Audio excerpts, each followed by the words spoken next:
नमस्कार, आप देख रहे हैं दैनिक राष्ट्रहित का डिजिटल यूट्यूब चैनल और मैं हूं आपके साथ आपका होस्ट, आपका दोस्त साद सिद्दीकी। देश में होने जा रही जाति जनगणना को लेकर देश में उत्साह का माहौल देखा जा रहा है। कारण है देश की सटीक और सही जानकारी को प्रस्तुत कर देश के सामने लाना, जिसमें सरकार की पूरी प्रतिबद्धता दिखाई दे रही है। इससे पहले विपक्ष भी खासतौर पर इंडिया गठबंधन इस मुद्दे पर अक्सर संसद में मुखर होता दिखाई दिया है। अब केंद्र सरकार खुद इसे सफलतापूर्वक संपन्न कराने की दिशा में आगे बढ़ रही है। बता दें कि देश भर में इसके लिए पहले ही अधिसूचना जारी कर दी गई थी, जिसके अनुसार 1 अप्रैल 2026 से जनगणना प्रक्रिया शुरू हो गई है। हालांकि इसे लेकर कुछ संशय भी लोगों में देखा जा रहा है, लेकिन सरकार इसे पहले ही साफ कर चुकी है। कहती है कि इससे घबराने की बिल्कुल जरूरत नहीं है। साथ ही यह भी कि इसमें किसी प्रकार की कोई कागजात ना ही आपको दिखाना है और न ही जमा करना है। यह प्रक्रिया पूरी तरह ऑनलाइन होगी। यही नहीं, सरकार ने यह भी सुविधा उपलब्ध कराई है, जिसके अंतर्गत पहले चरण आवास गणना के तहत लोग खुद भी ऑनलाइन फॉर्म भर सकते हैं। बता दें, मध्य प्रदेश में यह चरण 16 से 30 अप्रैल तक चलेगा। इसी के चलते आज देश के गृह मंत्री अमित शाह ने खुद इसमें भाग लेकर इस व्यापक अभियान की शुरुआत की है। किसान हित में राज्य सरकार और विपक्ष अक्सर तू मैं का शिकार होती दिखाई देती हैं।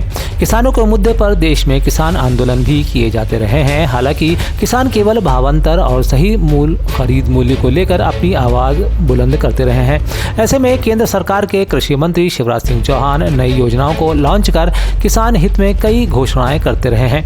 इसी क्रम में अब वे किसानों के लिए फार्मर ID अनिवार्य करने की बात कहते हैं। वे कहते हैं कि इससे DBT योजनाएं और MSP खरीद और उर्वरक वितरण आसान होगा।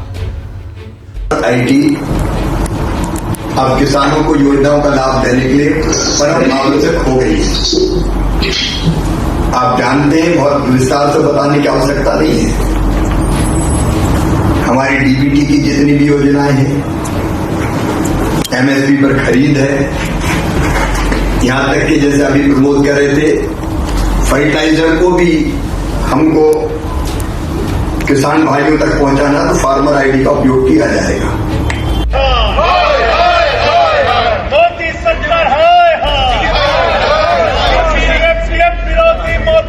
देश की संसद में CRPF जवानों के लिए किए गए नए प्रावधानों को लेकर संसद में गतिरोध देखने को मिल रहा है। एक तरफ जब देश का विपक्ष इस नियम के विरोध में सरकार की आलोचना को लेकर एकजुट है, तब आप सांसद और प्रखर वक्ता संजय सिंह ने भी मामले पर बयान जारी किया है।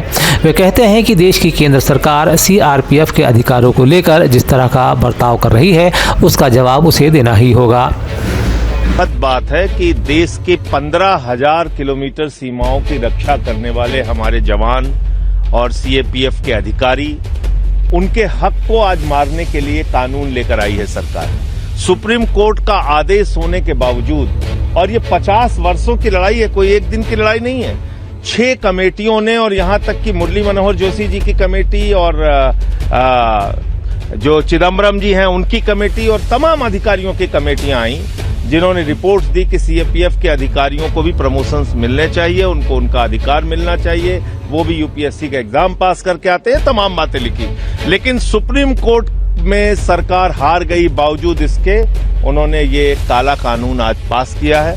देश के 11 लाख CRPF के जवान और अधिकारी सरकार की तानाशाही को देख रहे हैं, मोदी जी की तानाशाही को देख रहे हैं, और जब वक्त आएगा तो वो लोग जवाब देंगे।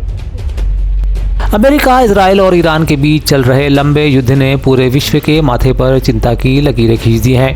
तेल और गैस के भंडार को लेकर भारत सरकार ने भी हालांकि बयान जारी किए हैं और कहा है कि देश में कहीं भी किसी प्रकार की कोई दिक्कत नहीं है। बावजूद इसके कई जगहों से तेल और गैस के सिलेंडर की किल्लत की तस्वीरें आम होती दिखती हैं।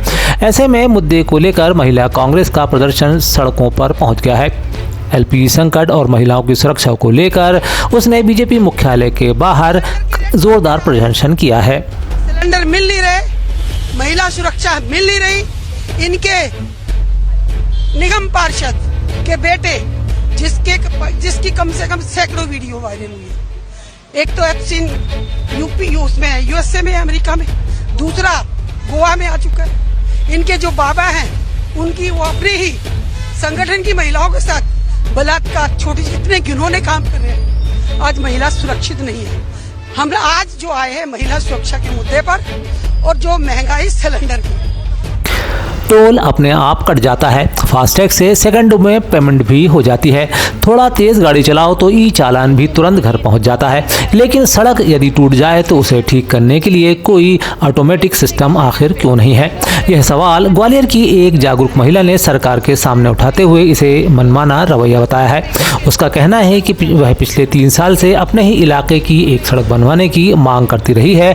आज जब उसका गुस्सा चरम पर था तब वह सड़क पर ही बैठकर सरकार का विरोध जताने लगी। दिखाई नहीं दे रहा, क्या लोगों का बहता खून नहीं दिखाई दे रहा? बच्चियां गिरती है, छोटे छोटे बच्चे गिरते हैं, यहाँ पे ऑटो पलटते हैं, ऑटो में जाने वाला एक साधारण परिवार होता है, वो तक यहाँ पे गिर के लहलुहान हो जाते हैं, लेकिन किसी की आंखें ही नहीं खुल रही। इसके लिए मेरी 3 साल से लड़ाई है। हाँ, उस समय मैंने कहा था अगर ये फाइल टेंडर में नहीं गई तो मैं अपना खून बहाऊंगी। आनंद फानंद में फाइल टेंडर में गई, उसका वर्क ऑर्डर भी हुआ, लेकिन धरातल पे काम कब आएगा? टेंडर डलने के बाद में रोड नहीं बन रही है। वर्क ऑर्डर होने के बाद भी रोड नहीं डल रही है ना। यही तो मेरी जो परेशानी का कारण जो है कि टेंडर हो चुका है, वर्क ऑर्डर हो चुका है, फिर सड़क क्यों नहीं? क्या अभी भी मेरी जनता गिरती पड़ती रहे? 54 साल बाद इंसान नाम का विशेष उपग्रह को चांद की ओर रवाना कर दिया गया है। यह मिशन भविष्य के चंद्र और मंगल अभियानों के लिए अहम कदम माना जा रहा है। साथ ही दावा किया जा रहा है कि मिशन सफलतापूर्वक लॉन्च भी हो गया है। बता दें कि यह मिशन अमेरिका के केनेडी स्पेस सेंटर से लॉन्च किया गया है, जिसमें 4 अंतरिक्ष यात्रियों को चंद्रमा की परिक्रमा के मिशन पर भेजा गया है। कहा यह भी जा रहा है कि यह मिशन न सिर्फ इंसानों की चंद्रमा पर वापसी का रास्ता तैयार करेगा, बल्कि इसके बाद मानव मिशन को मंगल ग्रह तक भेजने की दिशा में भी यह एक बड़ा कदम होगा।